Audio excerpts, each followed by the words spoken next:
کچھ شک نہیں کہ تمہارا پروردگار اللہ ہی ہے جس نے آسمانوں اور زمین کو 6 دن میں پیدا کیا، پھر عرش پر جلوہ افروز ہوا۔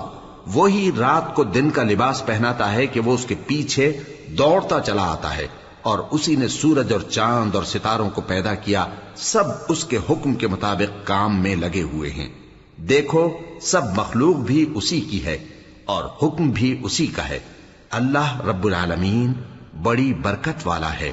لوگوں اپنے پروردگار سے عاجزی سے اور چپکے دعائیں مانگا کرو، وہ حد سے بڑھنے والوں کو دوست نہیں رکھتا، اور ملک میں اصلاح کے بعد خرابی نہ کرنا، اور اللہ سے خوف رکھتے ہوئے اور امید رکھ کر دعائیں مانگتے رہنا۔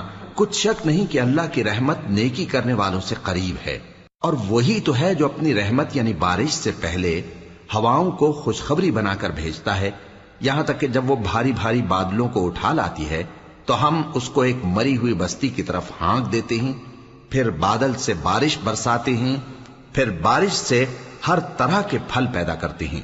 اسی طرح ہم مردوں کو زمین سے زندہ کر کے باہر نکالیں گے۔ یہ آیات اس لیے بیان کی جاتی ہیں تاکہ تم نصیحت حاصل کرو۔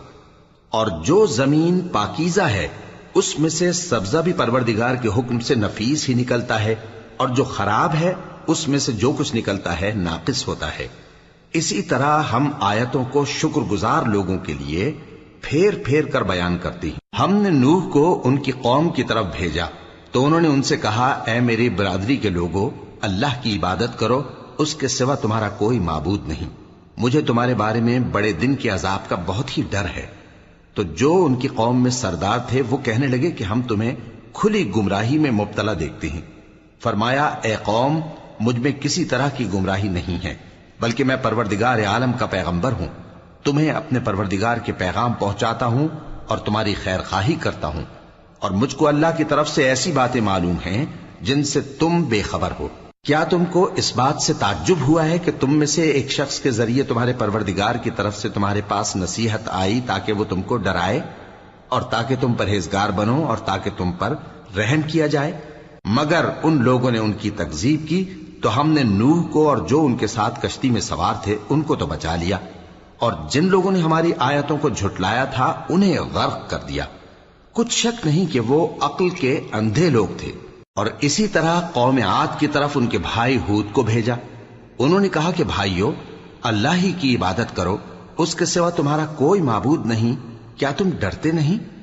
تو ان کی قوم کے سردار جو کافر تھے کہنے لگے کہ تم ہمیں احمق نظر آتے ہو اور ہم تمہیں جھوٹا خیال کرتے ہیں۔ فرمایا، اے میری قوم، مجھ میں حماقت کی کوئی بات نہیں ہے، بلکہ میں رب العالمین کا پیغمبر ہوں۔ میں تمہیں اللہ کے پیغام پہنچاتا ہوں اور تمہارا امانت دار خیر خواہ ہوں۔ اور کیا تم کو اس بات سے تعجب ہوا ہے کہ تم میں سے ایک شخص کے ذریعے تمہارے پروردگار کی طرف سے تمہارے پاس نصیحت آئی تاکہ وہ تمہیں ڈرائے؟ اور یاد تو کرو جب اس نے تم کو قوم نوح کے بعد جانشین بنایا اور تم کو پھیلاؤ زیادہ دیا، پس اللہ کی نعمتوں کو یاد کرو تاکہ کامیاب ہو جاؤ۔ وہ کہنے لگے، کیا تم ہمارے پاس اس لیے آئے ہو کہ ہم اکیلے اللہ ہی کی عبادت کریں اور جن کو ہمارے باپ دادا پوجتے چلے آئے ہیں ان کو چھوڑ دیں؟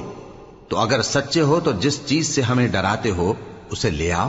ہود نے کہا کہ تمہارے پروردگار کی طرف سے تم پر عذاب اور غضب کا نازل ہونا مقرر ہو چکا ہے۔